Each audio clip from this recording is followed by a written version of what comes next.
Colgate-Palmolive soap, your beauty hope, and Luster Cream shampoo for soft, glamorous, caressable hair bring you Our Miss Brooks, starring Eve Arden.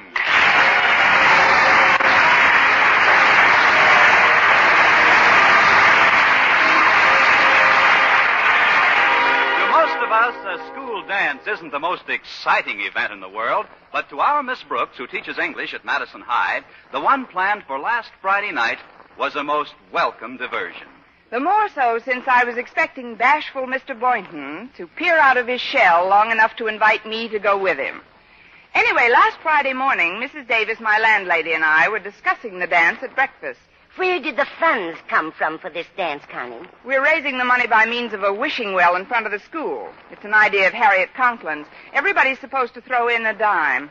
You mean students and faculty members toss in dimes to pay for refreshments and things? That's right, Mrs. Davis. I tossed my dime into the well yesterday. And what did you wish, Connie? I wished it was only a nickel. I had a very light lunch. If you want to know my real wish, though, you will have to keep it confidential. I won't breathe it to a living soul. Word of honor? May I lose the top propeller on my beanie? Well, I wouldn't want you to get arrested for indecent exposure. I wish that Mr. Boynton would pay more attention to me and less to that frog of his, McDougal. Why, Connie, don't tell me you're jealous of a frog. If it gets any worse, we'll both be the same color. You ought to see the way he pampers that lumpy brute. He even took him to the movies last night. Said McDougal just loved the picture.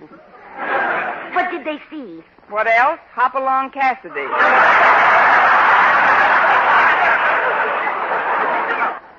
I think you're exaggerating, Connie. Mr. Boynton is very fond of you. Oh, that must be Walter Denton. He's taking me to school this morning. Just a minute, Walter. Excuse me, Mrs. Davis. Hello, Walter. Come in. Wait. Let me look at your hair, Miss Brooks. What? Poised in the doorway as you are, the sun seems to strike sparks from your already molten tresses. Well, don't stand there. Stamp me out. Please come in before the flies do. I just got to run a comb through my blazing tresses, and we're off, Walter. Would you care for a glass of milk? I just had breakfast an hour ago, but I could always have a glass of milk and an egg sandwich. Oh, I forgot. You have breakfast ahead of your tapeworm. Oh, hello, Walter. Can I fix something for you? Just anything you have in the house will be fine, Mrs. Davis. He means just everything you have in the house will be fine. But give him a quick egg sandwich and some milk. Very well. I'll be back in a jiffy, Walter. Okay, Mrs. D. Miss Brooks, don't you think it was a wonderful idea of Harriet's to start the wishing well dance? I'll let you know after the dance. How's the well coming, by the way? Raising expenses? The dimes are flocking in. I was in charge of it for a while yesterday. Some of the wishes were a scream, Miss Brooks, especially the ones that the faculty wished about Mr. Conklin. Our beloved principal? I never thought he was so popular with his staff. One after another, they all wish that he would get everything that's coming to him. Amen. Now, if you'll excuse me, Walter, I'm going to get my hat and purse. Oh, sure, Miss Brooks. Take your time. We're early. Here you are, Walter. Oh, just one egg sandwich, huh? Well, that'll be all right. Oh, Mrs. Davis, if you'll just sit real close to me here, I got a big favor to ask. A favor? Shh. This is extremely confidential. I won't breathe a word of it. Word of honor? May I lose my beanie in a downdraft? What's the favor? Well, the other day at the wishing well, right after I wheedled a dime out of Mr. Boynton, Harriet wheedled his wish out of him. What did he wish for, Walter? He wished for a lock of Miss Brooks' hair. Oh, isn't that romantic? But why doesn't he just ask her for it? Because he's too bashful. He says that's much too personal. But even though Harriet and I promised on our honor not to mention it to Miss Brooks, we've decided that our first step is to get him what he wants. When Miss Brooks finds out he's got it, and we'll see she does find out, then we'll take our next step, okay? Okay. But what's our first step again? Oh, please, there's no time for details. Me, Harriet, and my pal Stretch all have scissors. But just in case we don't get the opportunity, we want you to take a whack at it, too. Now, all you have to do is get her to focus her attention on something else and then snip off a hunk from the back. Say you'll try, Mrs. Davis, please. But when, Walter? Well, right now's a good time, while she's currying herself. Well... Oh, go ahead, Mrs. Davis. Here's the scissors. Just don't let her catch you, whatever you do. All right, Walter. If it's to further her romance, I guess it's worth a try. Oh, Connie. Yes, Mrs. Davis? Anything I can do to help? No, thank you. Just putting my hat on. Just a minute, Connie. Turn around a second. Just as I thought. What? There's a bug on the back of your dress. A bug? Where? Get him off. It's just a ladybug, Connie. Lady or gentleman, get him off. All right. Now hold still. There.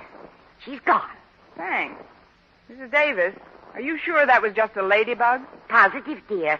Why do you ask? Because just before you flipped it off, I could swear she snapped at me.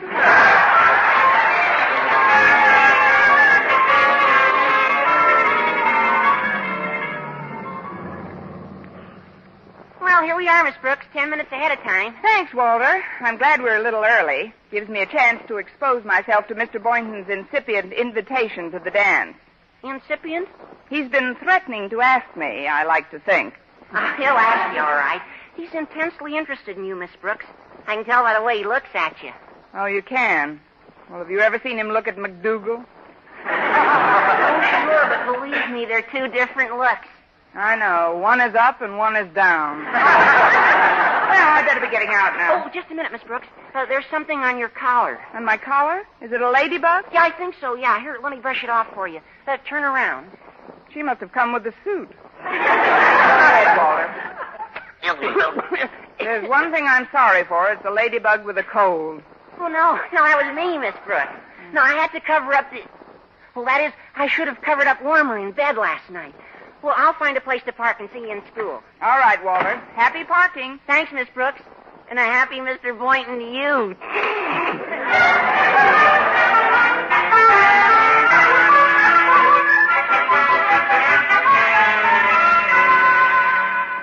Good morning, Mr. Boynton. May I come in? Oh, Miss Brooks, of course. Good morning. I was just straightening out McDougal's cage. Naturally. Hey, it's Miss Brooks, Mac. Say hello.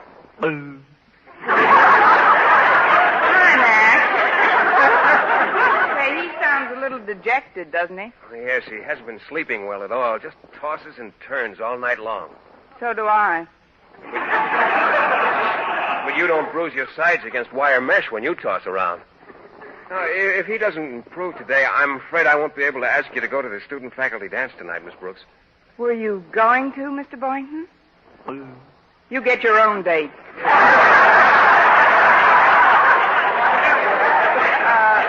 Were you, Mr. Boynton? Well, yes, I was, but Mac here... I'm getting a little tired of Mac here, Mr. Boynton. Every time we have a date, something happens to Mac. Last Monday, I had to eat lunch alone because he had laryngitis and you wanted to massage his throat. Well, it did him a world of good, didn't it, Mac? You're another Nelson Eddy, Mac. Now shut up. And Wednesday afternoon, when we were supposed to go for a walk in the park, you called to cancel that date. Well, I had to. Mac had a headache. Oh, great. A frog with a headache. I can't say I like your attitude, Miss Brooks. If you knew the slightest bit about cellular structure, you'd be aware of the fact that amphibians and humans are equally susceptible to cranial pain. Why, post-orbital pressure on the squamosal at the base of a frog's skull can be most distressing. Now, ain't that a shame? Yes, it is. And if you think I'm going to a dance while McDougal's squamosal is irritated, you're mistaken. Excuse me now, I've got to go to the cafeteria. I'm heating a little lettuce for him. Maybe I can help you. I'd make it hot for him. No, you just keep him company till I return. Well, here we are alone, Mac. Oh, don't worry. I'm not going to do anything to you. But just between you and me, Mac, you're nothing but a big pain in the squamosal.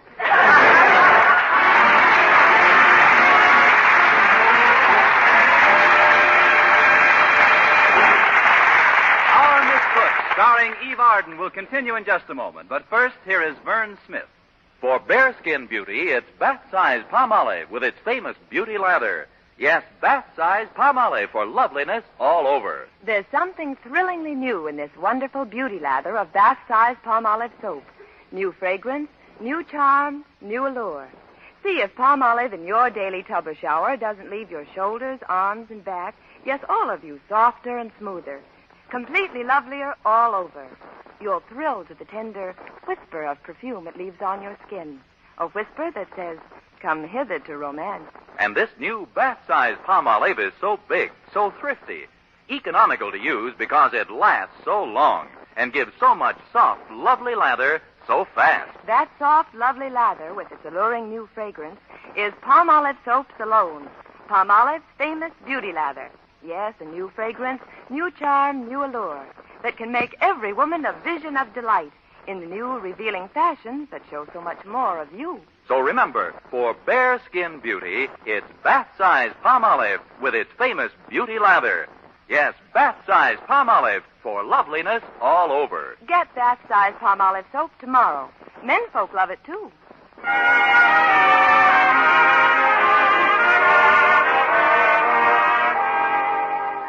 After my first 2 morning classes, I had a little free time, which I was determined to employ in a really constructive manner. So I hastened to my desk and promptly did some first-rate brooding. It wasn't long, however, before my rancid reverie was interrupted. Stretch Snodgrass, Madison's star athlete, paid me a little visit. Although Stretch is splendidly equipped physically, mentally he doesn't go along with the gag. Anyhow, while I sat with my head in my hands, muttering voodoo curses against my arch-rival McDougal, Stretch slipped into my room, tiptoed up to my desk, and murmured, Hi, Miss Brooks. Can I see you for a minute? Please, Stretch, may I see you for a minute? Gosh, Miss Brooks, you don't need no permission to see me. I'm just a student. I sometimes wonder of what. Sit down, Stretch. What can I do for you? Well, first of all, you can stop Snag Mulligan from calling me names in class. Name? Yeah. He says Stretch don't describe me good enough. He's telling everybody to call me Sano. Sano? Well, they're the cigarettes with the nicotine removed. Well, what has that got to do with you? He says I'm the schoolboy with the brain removed. Where did he get a hold of your x-rays? I'll tell him to cut it out. Now, what else can I do for you? Nothing, Miss Brooks, but I was thinking maybe there's something I can do for you. For me? But, Stretch, nobody calls me names. In fact, nobody calls me at all lately. It's about the dance, Miss Brooks, the Wishing Well dance. It's for faculty and students, isn't it? Yes. Well, I realize that, when it comes to romantic stuff and things like that, I'm no Mr. Boynton. Neither is he. What I'm trying to say, Miss Brooks, is, well, have you been spoken for yet? Not exactly, Stretch. That is, I was just about to be spoken for when I was croaked at. You mean Mr. Boynton's not taking you? Not so far. Then I would consider it a very high-type honor if you could see your way clear to escorting me to the dance. Why, Stretch, how chivalrous. Now, please don't go getting any wrong ideas, Miss Brooks.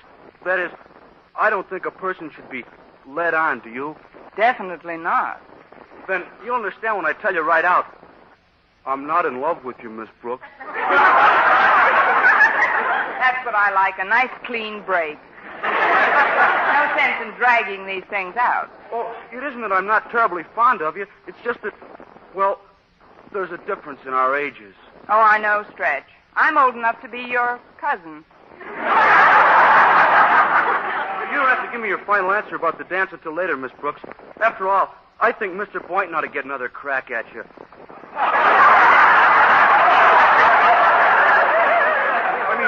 He's really gone on you. Well, it's taking him too long to get back. No, Stretch, I'm a little tired of playing second fiddle to a frog. I may not go to the dance at all. Gee, I'm sorry you feel that way, Miss Brooks, but I'll check back with you after school. Oh, before I go, would you mind turning your head toward the window? I think there's something on your back. On my back? It's not that ladybug again. Ladybug? Oh, yeah, that's just what it is. Well, hold still now, and I'll brush it off. There, all gone. Oh, there's one more thing. I had some kind of a message for you. It's been bothering me all morning.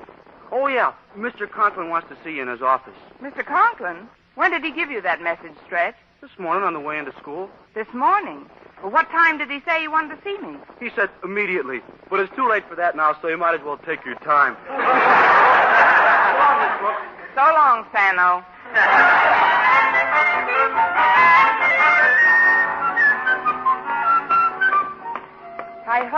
Hi-ho, as off my nut I go. I wish that I... Oh, I'm sorry, Miss Brooks. I didn't see you. Thanks, Harriet. I have been losing weight lately. I was just going in to see your father. Is Madison's esteemed principal in a good mood? Wonderful. For Dad. I just brought him the receipts from the wishing well, Miss Brooks. That's what he wants to see you about. He's got a surprise for you. A surprise? What is it? It wouldn't be a surprise anymore if I told you. But, Miss Brooks, before you go in to see Daddy, there's somebody else wants to see you. Somebody you'd rather see than Daddy, I know. That could be anybody, Harriet. Please be more specific. It's Mr. Boynton.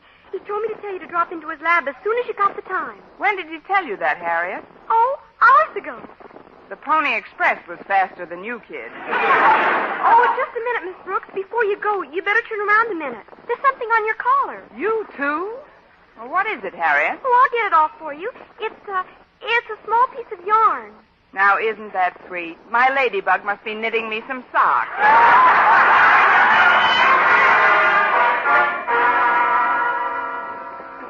Oh, thanks very much, Mr. Jensen. These scissors will certainly come in handy. I beg your pardon, Mr. Boynton, but these scissors won't come in at all.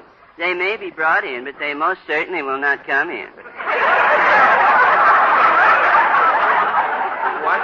You said these scissors will certainly come in handy. Then I said they may be brought in, but they most certainly will not come in. And I meant just that. You see, ever since I've been custodian here at Madison, I've tried to get people to eliminate meaningless phrases from their conversations. No, I know you have, Mr. When Jensen, you but... say the scissors will come in, you are attributing a mobility to an object which has none. Now, tell the truth, Mr. Boynton. Have you ever seen scissors coming into a place under their own power? I haven't, Mr. Jensen. If you don't mind, I'm expecting somebody. Even if I did mind, you'd still be expecting them, wouldn't you? Well, of course you would. But if you'll pardon my curiosity, Mr. Boynton, why did you want these scissors? Well, it's rather a personal reason, Mr. Jensen, but no, I don't mind telling you.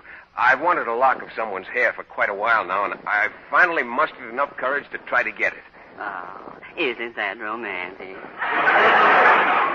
Who is the hair-e, Mr. Boynton? That is, whose lock of hair do you want? It's Miss Brooks, between you and me. That would be a little crowded for her,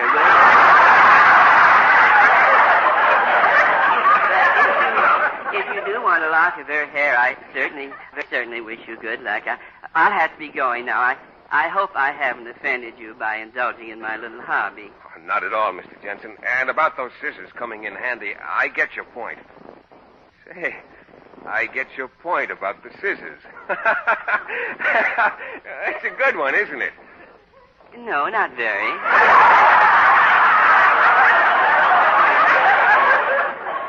Goodbye, Mr. Boynton. Well, hello, Mr. Jensen. How are things? What thing? I don't know, everything. You've got a new baby at home, haven't you? Yes, Miss Brooks. 1 new one and 5 used ones. 6 children. Just think of it. It's hard not to. How's the latest? Is he big? Reasonably large, yes. Have you named him yet? Yes, we've named him. What did you call him, Mr. Jensen? No, we didn't call him Mr. Jensen. That's my name. There must be another route to the laboratory. You have a new baby, Mr. Jensen. What is his name? His name is Lucy. Well, if you'll excuse me, Miss Brooks, I'll be running along. Oh, now I've caught you, Mr. Jensen. You won't actually be running along at all. Oh, yes, I will. Goodbye, Miss Brooks.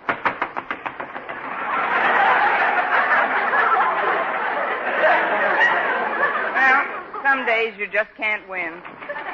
I beg your pardon, Mr. Boynton. What did you do? Oh, now, don't you start that.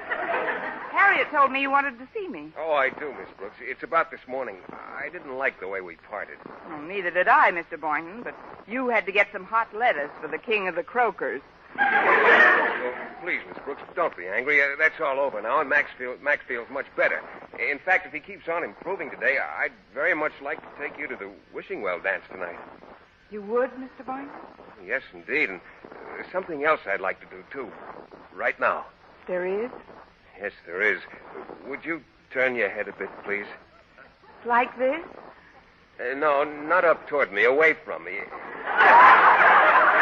fact, you better turn all the way around. But why, Mr. Boynton?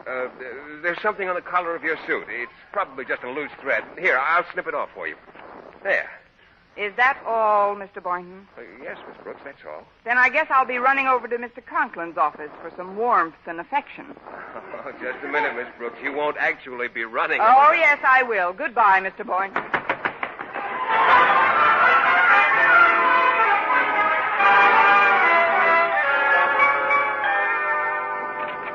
Excuse me, Mr. Conklin, but I got a message that you wanted to see me. How was it delivered? By pack mule? Well, never mind, Miss Brooks. There's no time for apologies. I've been considering various members of the faculty for the position of executive hostess at the Wishing Well dance tonight. Yes, Mr. Conklin. Your name was the first to pop into my mind. And as quickly as I could, I popped it out.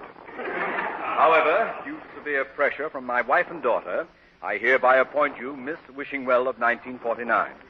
You think I'm deep enough? Thanks very much, Mr. Conklin. This is not merely an honorary title, Miss Brooks. I've invited several members of the Board of Education to attend. And it will be your duty to see that the entire affair is run off without a hitch. Well, I'll try my best, Mr. Conklin. Will I be in charge of purchasing refreshments? You will. Harriet will turn over the funds that were collected, and I suggest that you enlist the aid of one of the male members of the faculty to help carry the bundles. I have a biology teacher in the balcony, Doctor. That is, I'm sure Mr. Boynton will be glad to help. Yes. That is all. Yes, sir. Goodbye, Mr. Conklin. Goodbye, Miss... Oh, just a moment, Miss Brooks. Come back to my desk, please. What is it, Mr. Conklin? I'd like to take a look at the back of your head. Just as I thought. Miss Brooks, you are hereby relieved of all duties at the dance tonight. But I don't understand, Mr. Conklin. Furthermore, I forbid you even to put in an appearance. But why? I told you the Board of Education would be there, Miss Brooks, and I flatly refuse to have them see one of my teachers wearing a butch haircut.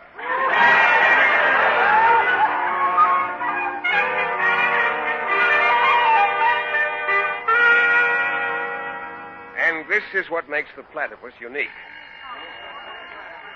Well, that's all for today. Class dismissed. Excuse me, Mr. Boynton, but I've got something you wanted. Here, it's a lock of Miss Brooks' hair. A lock of Miss Brooks' hair. How did you know I wanted that? Harriet told me, but don't worry, Mr. Boynton. Your secret hasn't gone any further than Harriet and me. And Stretch and Mrs. Davis. Don't forget me. I'm in on it, too. Miss Brooks. Oh, we're cooked. Miss Brooks, I hardly know what to say. Well, I do. First of all, I'm quite flattered to learn that you want a lock of my hair. Secondly, I'm happy to find out why everybody's had me turning around like a whirling dervish all day. Mr. Boynton, you got a lock on my last spin, didn't you? Yes, I did, Miss Brooks. With the lock Walter's given you, you have 2. Would you like to try for 4? Please, Miss Brooks. Go ahead. Take some more. I'll just tell people a funny thing happened to me while I was bending over my mixmaster. Of course, if you'll just be patient, I'm sure some fresh returns will be coming in momentarily. Oh, hello, Miss Brooks. Well, I guess I'll be running along now. Open your fist, Stretch. You're taking all the curl out of my curl. She's wise to a Stretch. Just hand it over. Yes, and don't rush off. We should be hearing from another hairy precinct any minute. Hello, Mr. Boynton. I'd like to give you this... Oh, hi, Miss Brooks. Well, goodbye, Mr. Boynton. Wait a minute, Harriet. Drop it in the collection plate and sit down. She knows all about it, Harriet. But how did you find out, Miss Brooks? A little ladybug told me. Look, Mr. Boynton, now that you have as much of my hair as I have, I think I'll buy you a family-sized locket in which to carry it. Oh, I didn't want it to carry, Miss Brooks. You didn't? Then would you mind explaining, Mr. Boynton? It's rather embarrassing, Miss Brooks, but Well, you see, I've sewn together this piece of cheesecloth, and I figured if I could stuff it with some real fluffy hair, it'd make a nice pillow for McDougal's head. McDougal's head? Well, it may help cure his insomnia. I was hoping you wouldn't mind, Miss Brooks. Why should I mind? He's been in my hair long enough. He might as well be on it.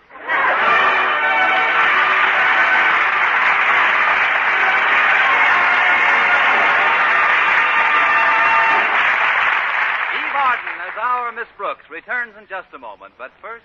Dream girl, beautiful luster cream girl. Tonight, show him how much lovelier your hair can look after a Luster Cream shampoo. Only Luster Cream brings you Kay Dumit's magic formula blend of secret ingredients plus gentle lanolin. Gives loveliness lather even in hardest water. Glamorizes your hair as you wash it.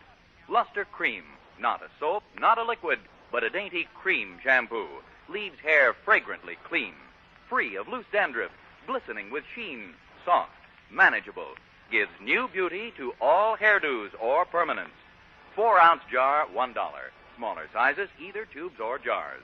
Tonight, try Luster Cream Shampoo and be a Dream girl, beautiful luster cream girl. You owe your crowning glory to a luster cream shampoo. And now, once again, here is our Miss Brooks. Well, Mr. Conklin relented and gave me permission to attend the dance, but not until I had repossessed my missing curls and stuck them back on with some Scotch tape. At any rate, Mr. Boynton seemed satisfied with my appearance. You look lovely, Miss Brooks.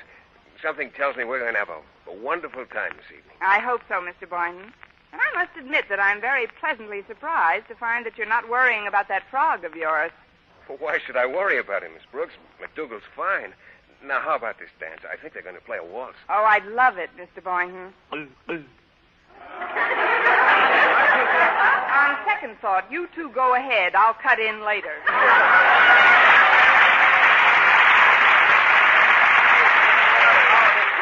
Brought to you by Palmolive Soap, Your Beauty Hope, and Luster Cream Shampoo for soft, glamorous, caressable hair. Our Miss Brooks, starring Eve Arden, is produced by Larry Burns, written and directed by Al Lewis, with music by Wilbur Hatch.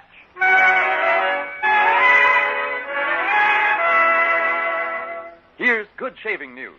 3 men out of every 4 can get more comfortable, actually smoother shaves with Palmolive Brushless Shaving Cream. This is not just a claim. Here's the proof. 1,297 men tried the Palmolive Brushless way to shave described on the tube. And no matter how they had shaved before, 3 men out of every 4 got more comfortable, actually smoother shaves. Try Palmolive Brushless yourself. See if you don't get more comfortable, actually smoother shaves the proved Palmolive Brushless way. This week in Chicago, there's a meeting of great interest to American housewives, the Golden Jubilee Convention of the National Association of Retail Grocers. It's especially interesting because of the service and convenience rendered to women shoppers by these independent retail grocers in maintaining abundantly stocked shelves of carefully selected quality products so important to our homes. It's through the efforts of these grocers that you get what you want when you want it. The Colgate-Palmolive-Peet Company is proud to send greetings to these 10,000 independent retail grocers, your good neighbors and ours. For mystery liberally sprinkled with laughs, listen to Mr. and Mrs. North Tuesday evening over most of these stations. Be with us next week at the same time for another comedy episode of Our Miss Brooks. Bob Lamont speaking. Stay tuned now for Life with Luigi, which follows over most of these stations. This is CBS, the Columbia Broadcasting